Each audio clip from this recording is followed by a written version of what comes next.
Bonjour à toutes et à tous, bienvenue chez Spiralide. Donc on continue la signification des cartes de l'oracle de la triade. Donc ici les cartes 6, 7, 8, 9 et 10.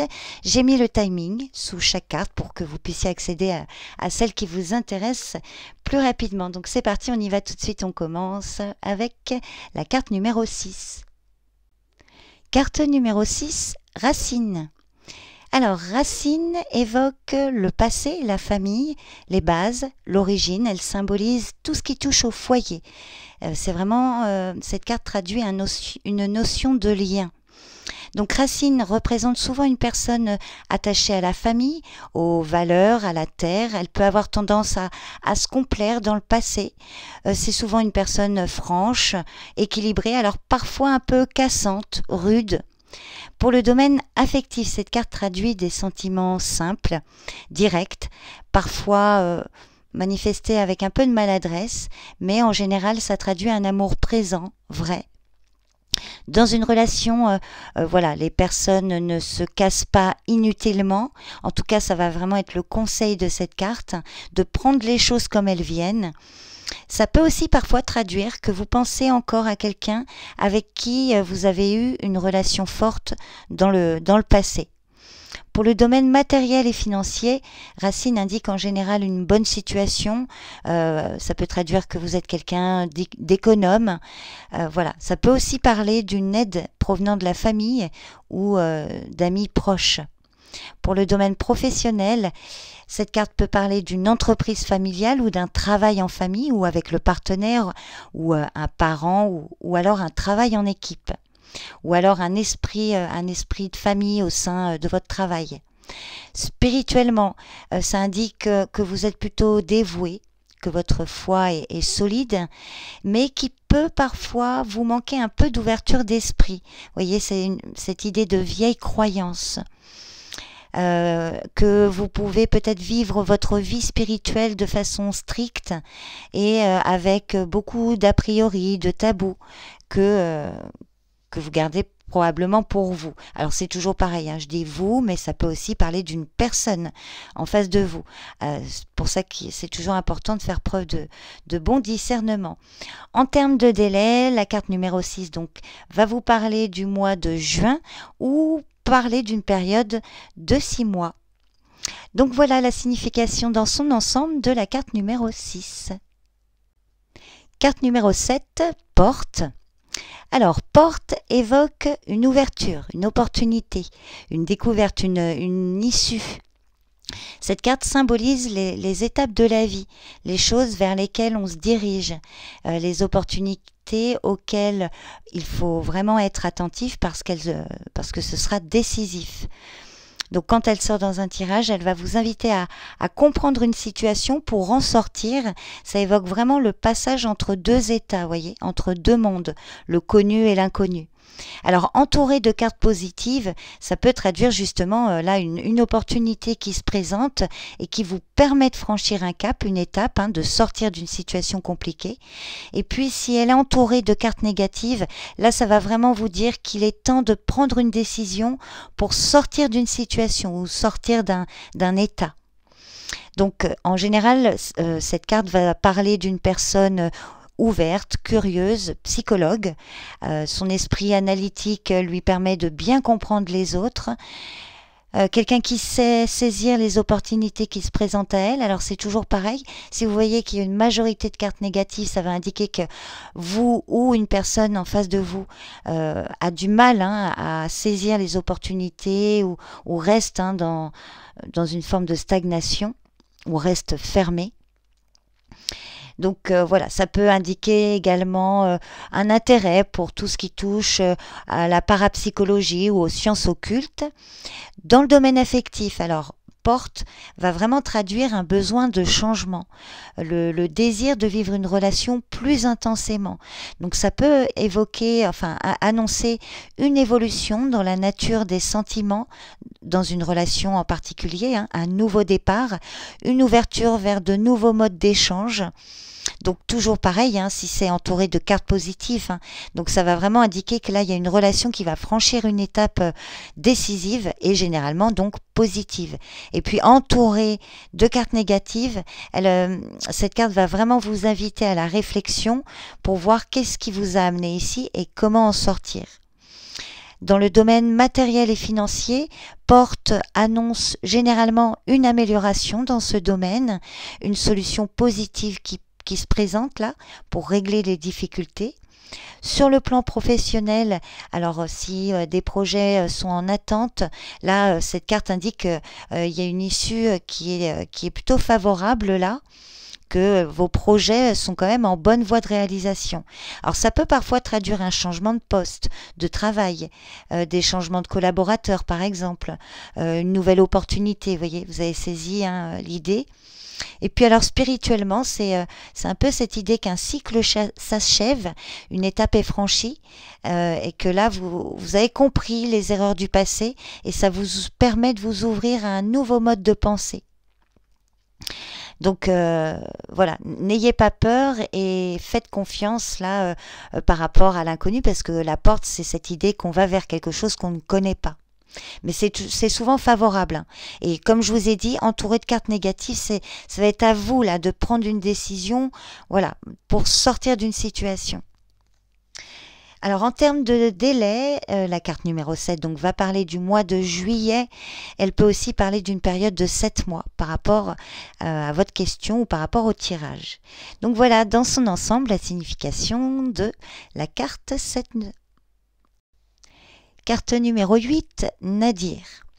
Alors Nadir, évoque les ténèbres, hein, comme la carte, vous voyez, elle est très sombre. Il reste quand même la lumière au bout du tunnel ici, le petit point blanc qui parle de l'espérance malgré le chaos ici. Parce que c'est vrai que voilà, Nadir, c'est la perte, les ténèbres, l'anéantissement. Ça peut être voilà, le mal, la folie, la chute. Alors ça peut traduire de la jalousie, des médisances. C'est le passage obligé pour atteindre la lumière. Donc c'est une carte, quand vous l'avez dans un tirage, il ne faut pas l'occulter justement, il faut vraiment aller au cœur des choses. C'est vraiment une carte qui va vous amener à réfléchir sur les situations négatives que vous vivez. Par exemple, est-ce que cette situation ou cette relation vous épanouit? Est-ce que ça vous permet d'évoluer? Voyez? Donc ça invite à une vraie remise en question. Et comme je vous ai dit, avec le point blanc sur la carte, il y a toujours l'espoir, l'espérance. Grâce à cette espérance, il vous est possible de comprendre les situations qui bloquent et d'en sortir, hein, la lumière au bout du tunnel. Alors c'est vrai que Nadir dénote surtout une difficulté sur le plan psychologique ou psychique. Alors, ça peut justement traduire une personne, donc toujours pareil, vous ou une personne de votre entourage, vraiment sous tension, là, hein, en proie vraiment à des tensions importantes, en plein désarroi. Ça peut voilà, être quelqu'un qui ne se prend pas en main, qui se pose en victime, qui subit vraiment son sort comme une succession d'échecs, de drames, qui voit tout en noir, voyez. Quelqu'un souvent qui se plaint beaucoup, qui râle pour rien, qui reste, hein, dans ses énergies comme ça basses. Donc en général c'est plutôt quelqu'un fragile psychologiquement, souvent avec une tendance parano, surtout, alors je vous le dis, surtout pour les personnes qui apprennent, quand vous avez par exemple le mensonge ou la carte illusion, la numéro 32. Là, on peut vous parler de parano, hein, de votre part, ou si vous interrogez par rapport à une personne de l'entourage. Donc là, quand même, gros souci psychologique, mais bon, alors, en étant honnête envers vous-même, hein, il faut toujours être honnête envers soi-même. Donc ça peut traduire vraiment une parano de votre part que vous faites fausse route. Mais ça peut être aussi une personne, hein, en face de vous. Donc, si c'est le cas, vous ou cette personne doit vraiment réussir à voir le côté positif des choses, des événements, même si vous avez l'impression que c'est vraiment le chaos. Il y a toujours deux côtés, hein, il y a toujours deux revers, deux pôles, positifs, négatifs, sur une situation ou un événement. Donc voir malgré tout les choses positives que vous en ressortez. Sortir du négatif, prendre du recul, et voilà. pour voir pour commencer à voir la lumière au bout du tunnel. Donc, concernant le domaine affectif, là, c'est vrai que Nadir traduit généralement une vraie solitude dans ce domaine. Même si vous êtes en couple, il peut y avoir des aspirations là qui ne vont pas dans votre sens, qui ne sont pas satisfaisantes, un échange affectif impossible avec une ou plusieurs personnes. Donc ça peut aussi traduire que vous ou le partenaire ou une personne en particulier se montre dur ou froid. Donc une remise en question là pour le couple ou dans une autre relation. Il faut remettre les pendules à l'heure, voyez, pour ne pas empirer la situation. Donc ça peut parfois traduire des problèmes d'impuissance ou de stérilité chez un des partenaires. Donc toujours regarder les cartes autour pour voir un petit peu d'où vient ce souci. Professionnellement, bon là ça indique quand même une situation préoccupante, des conflits au sein d'une équipe ou avec une personne de l'entourage professionnel, parfois une période de chômage, une cessation d'activité, en tout cas des projets bloqués, annulés ou qui se soldent par un échec. Matériellement et financièrement, bon là c'est pareil, ça indique des difficultés quand même assez importantes. Il peut y avoir un manque d'argent. Et puis spirituellement, ça traduit une période de doute, parfois même vraiment une perte de foi, avec ce risque de sombrer vraiment dans les ténèbres, dans une forte négativité et d'attirer à soi vraiment encore plus de soucis ou d'échecs et de reculer, voyez, par rapport à la lumière au bout du tunnel. Donc rien n'est jamais définitif, il faut toujours voir les cartes autour. En termes de délai, donc avec la carte numéro 8, on est sur le mois d'août, ou alors ça peut parler d'une période de 8 mois dans un tirage. Voilà dans son ensemble la signification de la carte Nadir. Carte numéro 9, sagesse. Alors sagesse évoque la réceptivité, la concentration, l'intelligence, la réflexion, la transformation, mais aussi l'honnêteté, la bienveillance et la confiance. Donc quand elle sort dans un tirage, si c'est pour vous, elle va vraiment vous inviter à réfléchir sur une situation, mais en prenant du recul, de façon à retrouver une forme de calme pour mieux comprendre et peut-être mieux prendre des décisions. Si vous avez par exemple la carte choix qui sort à côté, donc faire preuve de calme, de recul, de concentration pour être mieux à même de prendre une décision, par exemple. Donc en général, sagesse représente une personne honnête, souvent mystérieux, qui se livre pas facilement, qui ne se livre pas facilement, pardon.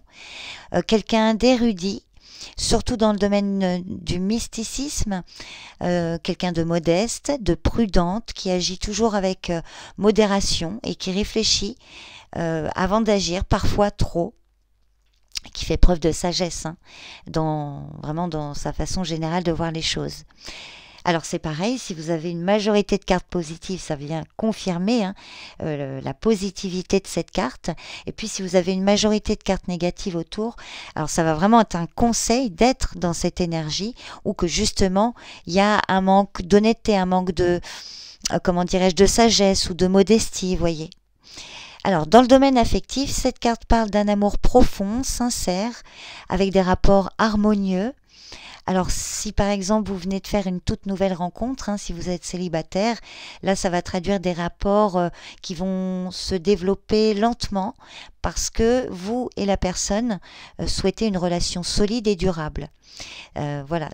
Matériellement, ça indique en général une situation plutôt équilibrée qui peut s'améliorer. À vous de voir les cartes autour. Voilà, les besoins sont assurés sans pour autant rouler sur l'or. Et cette carte va vous inviter à vous passer du superflu, à faire preuve de modération dans vos dépenses, par exemple, la façon dont vous tenez votre budget. Professionnellement, cette carte traduit des rapports harmonieux et traduire également une ascension régulière. Voyez, faire preuve de patience, de modération, de sagesse. C'est toujours la même idée. Alors spirituellement, ça indique une période de plénitude, une compréhension qui s'éclaircit, une confiance en vous et une foi qui s'approfondit. Et que voilà, vous avez tout en main pour réussir à surmonter les difficultés. En termes de délai, la carte numéro 9 va parler du mois de septembre ou parler d'une période de 9 mois. Donc voilà dans son ensemble la signification de la carte numéro 9. Carte numéro 10, réussite. Alors réussite parle d'une concrétisation, une réalisation, une récompense. Ça peut être une promotion, une affaire qui se conclut. Ça peut aussi parler d'une bonne santé. Donc cette carte indique qu'il faut faire le nécessaire pour atteindre la réussite, mais que toutes les portes sont ouvertes pour y arriver. Ça évoque vraiment une voie positive, la concrétisation des projets. Elle va symboliser une personne travailleuse qui s'investit totalement dans le travail ou en tout cas les choses qui lui tiennent à cœur, quelqu'un d'ambitieux qui fera tout pour atteindre son but. Donc si c'est vous dont il est question, on va vous inviter, enfin cette carte va vous inviter à être dans cette énergie.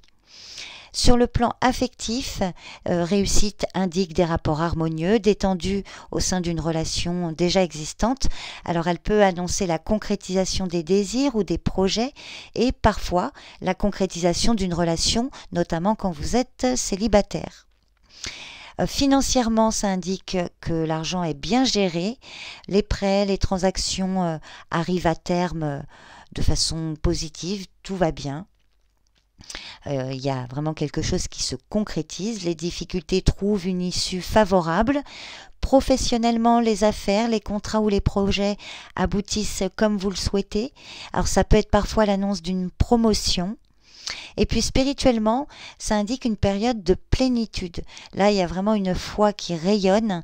Vous avez tout en main pour réussir à surmonter les épreuves ici.